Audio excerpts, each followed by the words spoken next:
اولاد غوث اعظم ہیں، آل رسول ہیں، ہم ان سے محبت کرتے ہیں، اسی لیے یہاں جمع ہوئے ہیں، لہذا محبت کا یہ تقاضا ہے کہ حضرت کی بات کے اوپر عمل کیا جائے۔ وهو ينسى أمه كيف القدوة؟ حضور فرماتے ہیں کہ رسول صلی اللہ تعالیٰ علیہ وسلم نے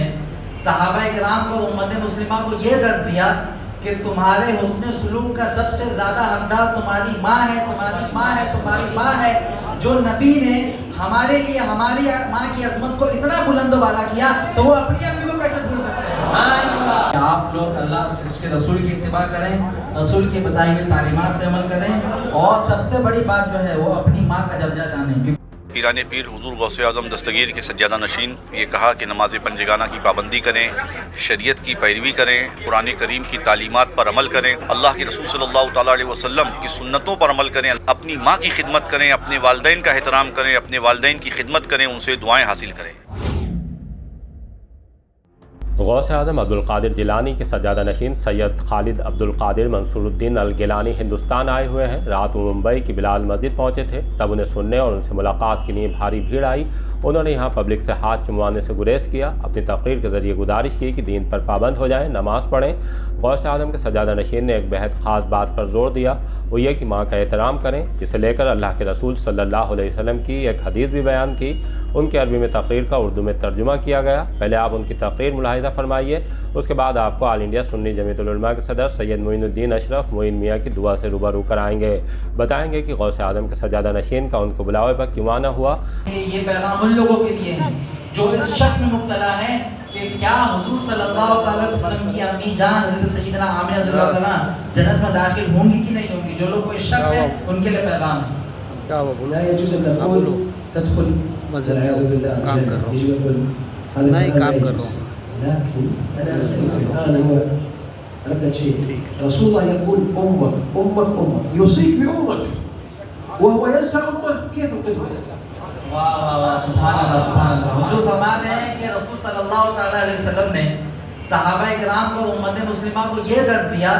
کہ تمہارے حسن سلوک کا سب سے زیادہ حقدار تمہاری ماں ہے، تمہاری ماں ہے، تمہاری ماں ہے۔ جو نبی نے ہمارے لیے ہماری ماں کی عظمت کو اتنا بلند و بالا کیا تو وہ اپنی امی کو کیسے بھول سکتے ہیں؟ سبحان اللہ۔ کہتے ہیں رسول صلی اللہ علیہ وسلم سارے مسلمانوں کی شفاعت کریں گے، سارے مخلوق کی شفاعت کریں گے، جو اللہ اس کے رسول پہ ایمان لاتا ہے ان سارے لوگوں کی شفاعت کریں گے۔ کیا یہ معقول بات ہے کہ اپنی امی کو بھول جائیں، اپنی امی جان کو بھول جائیں؟ ترجوه أمته وتيأس أمه، قال حاشاه وهو بأمه وهو بأمنا يوصينا. یہ ہرگز نہیں ہو سکتا، یہ ہو ہی نہیں سکتا کہ رسول صلی اللہ علیہ وسلم اپنی امی کو بھول جائیں، امت رسول کو چاہیے اور رسول صلی اللہ علیہ وسلم اپنی ماں کو بھول جائیں، ایسا ہرگز نہیں ہو سکتا۔ ما معنى كلمة آمنة؟ سبحان اللہ سبحان اللہ۔ حضور اللہ فرمایا ہے کہ رسول کی امی کا نام ہی کتنا بڑا پیارا ہے۔ نام کیا ہے؟ آمینہ۔ آمینہ کا مطلب کیا ہے؟ حضور فرماتے ہیں الأمان. يعني الله أمن هذا النبي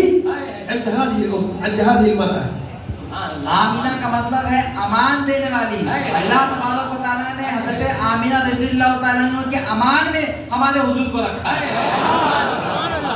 ايش يقول الصالحين؟ يقول الله شاءك أن تكوني فينا.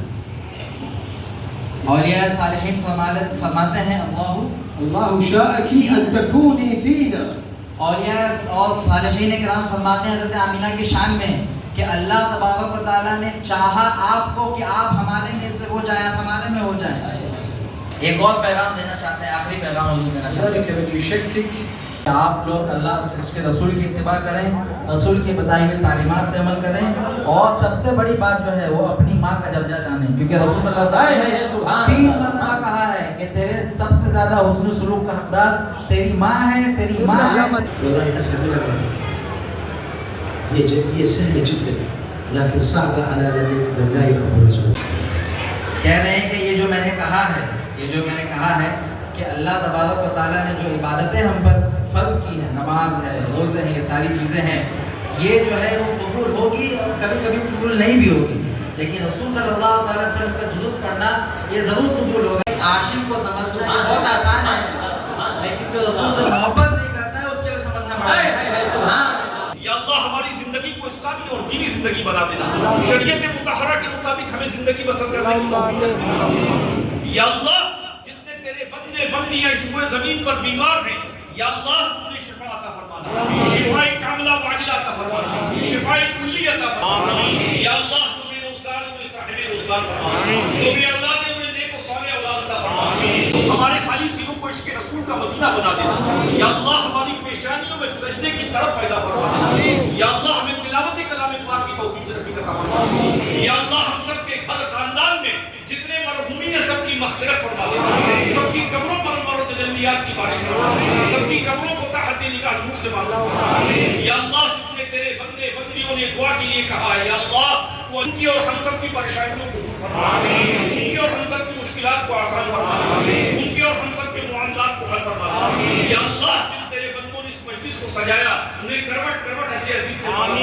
دے، ان کے اور ہم سب کے رزق میں علم عمل میں برکت عطا فرما دے، ہماری دعاؤں کو یا اللہ تو اپنے محبوب کے صدقے قبول فرما لے، یا اللہ تو اپنے محبوب کے صدقے جو نوجوان ہماری نشہ خوری میں مبتلا ہے یا اللہ انہیں اس بری عادت سے چھٹکارا فرما، یا اللہ تو اپنے محبوب کے صدقے غوث پاک کے صدقے ہمارے گھروں میں خیر و برکت نازل فرما، آفتوں کو بلاؤں کو مصیبتوں کو دور فرما،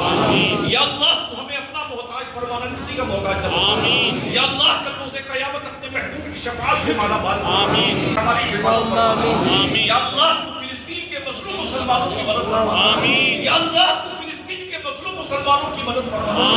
یا اللہ تو فلسطین کے مظلوم مسلمانوں کی مدد فرما، یا اللہ تیرے محبوب کے صدقے غیب سے مدد فرمانا، غیب سے ذرائع پیدا فرمانا، وسائل پیدا فرمانا، حالات پیدا فرمانا، یا اللہ زخمی فلسطینیوں کو شفا عطا فرمانا، شہیدوں کی مغفرت فرمانا، یا اللہ جن کے گھر تباہ ہو گئے ان کے گھروں کی بازیابی کی سبیل پیدا فرمانا، یا اللہ دنیا بھر کے حکمرانوں کے قلوب کو مظلوم فلسطینیوں کے لیے نرم فرما دینا، یا اللہ تو غزہ کی سرزمین کو یہود و نصارہ کے شر سے پاک فرما دینا، یا اللہ قبلہ اول مسجد اقصی کی حفاظت فرمانا، یہود و نصارہ کے شر سے قبلہ اول مسجد اقصی کو آزاد فرمانا، یا اللہ تو غیر سے فلسطینیوں کے لیے حالات پیدا فرما، اسباب پیدا فرما، ذرائع پیدا فرما، وسائل پیدا فرما، یا اللہ دنیا بھر کے حکمرانوں کے قلوب کو مظلوم فلسطینیوں کے لیے نرم فرما،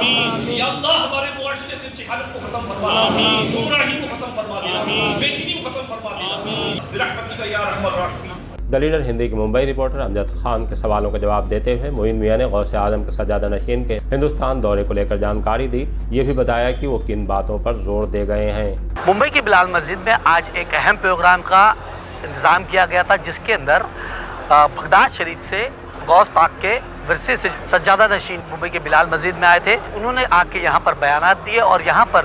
دین کی تعلیمات کو جو ہے کس طریقے سے کیا کیا چیزیں دین کے اندر ہے وہ تمام چیزیں انہوں نے بتائی، اور اس پروگرام میں خاص بات یہ رہی سید معین میاں وہ بھی موجود تھے، ان کا صاف طور پہ کہنا تھا کہ اس طریقے کی مجلسوں سے یہ ہوتا ہے کہ دین کس طریقے سے آسان ہے۔ غوث پاک کے سجادہ نشین وہ یہاں پر آئے تھے اور انہوں نے اپنی باتوں سے لوگوں کی رہنمائی کی۔ پیران پیر حضور غوث اعظم دستگیر کے سجادہ نشین حضرت خالد میاں صاحب تشریف لائے تھے سنی مسجد بلال میں، اور انہوں نے بہت ہی اچھا بیان کیا، عوام الناس کو خاص طور پر مخاطب کر کے یہ کہا کہ نماز پنجگانہ کی پابندی کریں، شریعت کی پیروی کریں، قرآن کریم کی تعلیمات پر عمل کریں، قرآن کریم کی تعلیمات کو عام کریں، اللہ کے رسول صلی اللہ تعالیٰ علیہ وسلم کی سنتوں پر عمل کریں، اللہ کے رسول صلی اللہ تعالیٰ علیہ وسلم کی سنتوں کو عام کریں، مسجد کا احترام کریں، اپنی ماں کی خدمت کریں، اپنے والدین کا احترام کریں، اپنے والدین کی خدمت کریں، ان سے دعائیں حاصل کریں۔ اس پروگرام کی خاص نوعیت کیا تھی اور آج کا ان کا ہندوستان میں دورہ ہو رہا ہے، آج ان کو آل انڈیا سنی جمعیت العلماء نے سنی مسجد بلال میں مدعو کیا تھا، اور آپ کا بہت ہی شاندار بیان جو ہے وہ عوام کو سننے میں ملا۔ ہم سمجھتے ہیں کہ پورے ملک میں ان کے دورے ہو رہے ہیں، یہ بتانا مشکل ہے کہ کن کن صوبوں میں ہوں گے۔ پیغام متبع سنت و شریعت آپ ہو جائیں، عوام الناس سے یہ ہے کہ وہ شریعت کی پابندی کریں، قرآن کی تعلیمات پر عمل کریں، اللہ کے رسول صلی اللہ تعالیٰ علیہ وسلم کی تعلیمات پر عمل کریں، ہر طرح کے غیر شرعی کاموں سے بچیں، یہی مقصد تھا اس پروگرام کا۔